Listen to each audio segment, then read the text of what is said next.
Thank you, Anand. I will go directly to my talk, which is on ROP examination and screening guidelines. These are babies of different weights and different gestational ages. You see that they are from little better to little worse to absolutely moribund children. And why should we worry about this condition?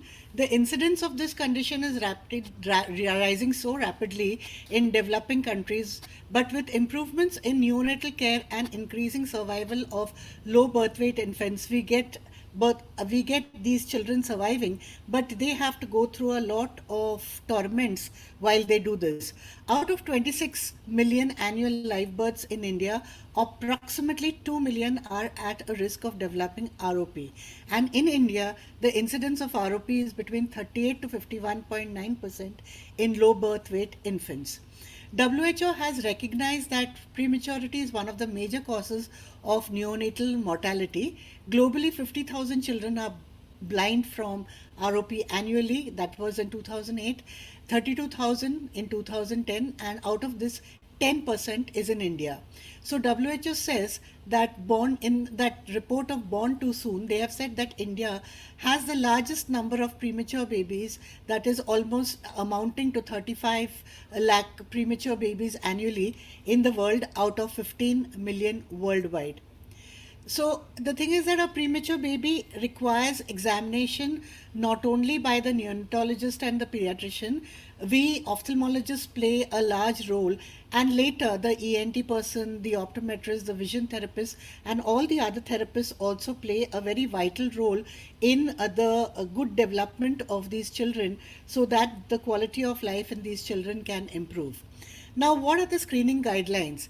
The screening guidelines, according to the US criteria, was birth weight less than 1250 grams and gestational age of 36 weeks. But we have universal eye screening guidelines from the RBSK, and the new National Neonatology Forum has currently set out the guidelines in 2010. Here they mention that all infants weighing less than 750 grams at birth or less than 34 weeks of gestation, or even babies who are heavier than that, that is 750 to 2000 grammars, or older babies between 34 to 36 weeks, should be screened depending on incident attending risk factors like mechanical ventilation, child has been on prolonged oxygen therapy, there is hemodynamic instability in the patient, there is adverse respiratory issues, and if the cardiac disease profile is prominent. Now, large babies are known to get vision affecting ROP, especially in our part of the world.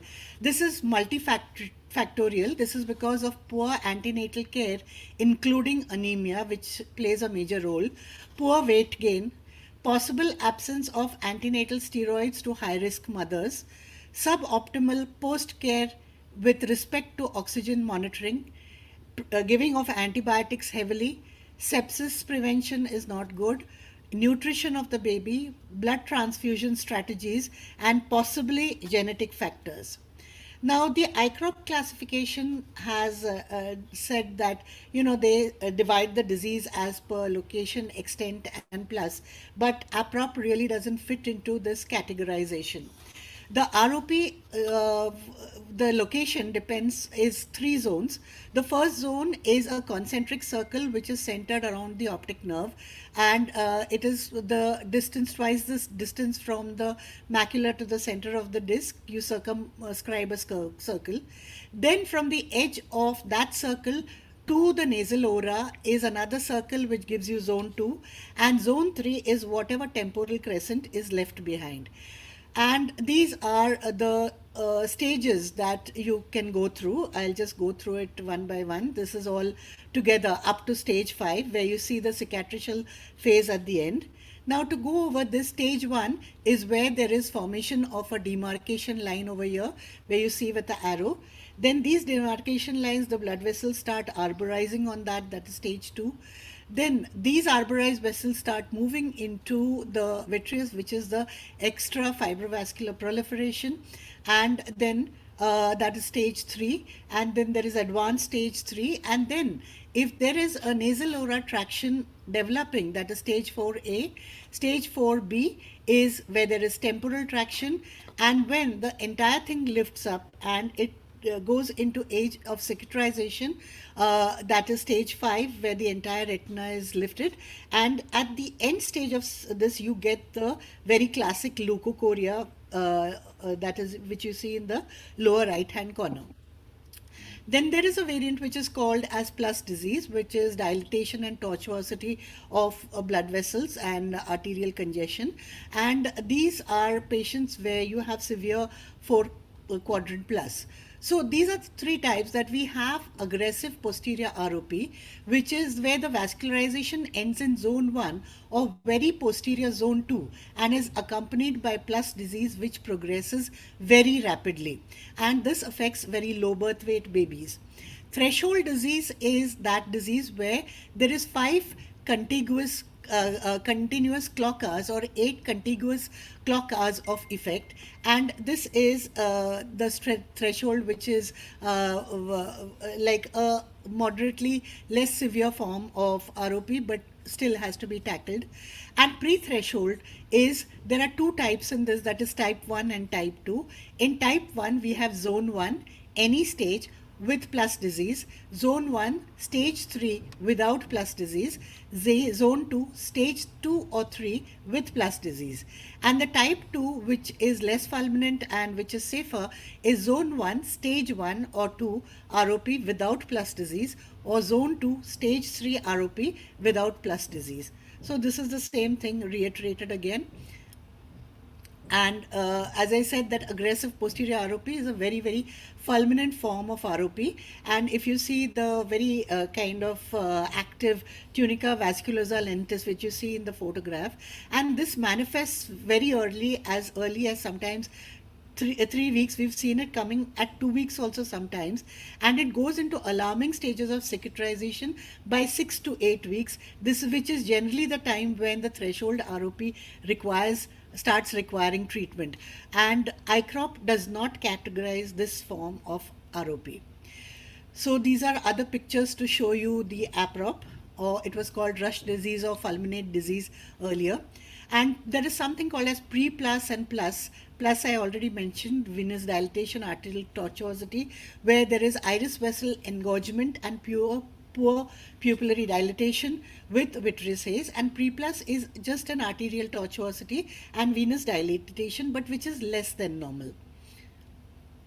So this is just to show you a graphic where the blood vessels are going and then the extraretinal fibrovascular tissue growing in, which tends to increase into the eye the minute you and this is just another animation which we have created, which just shows you what the child has to be what has to be accomplished in the child. And the retina is visualized with the help of the indirect ophthalmoscope. Stages. Stage 1 shows a clear demarcation line between zone 1 and zone 2. Stage 2, this line becomes a ridge.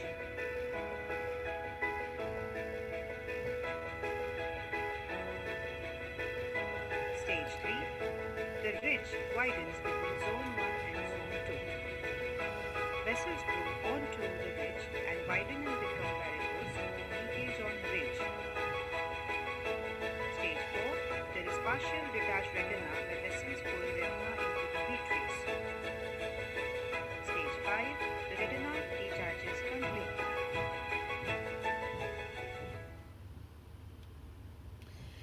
So now let's come to the why, when, where, how, and what of ROP.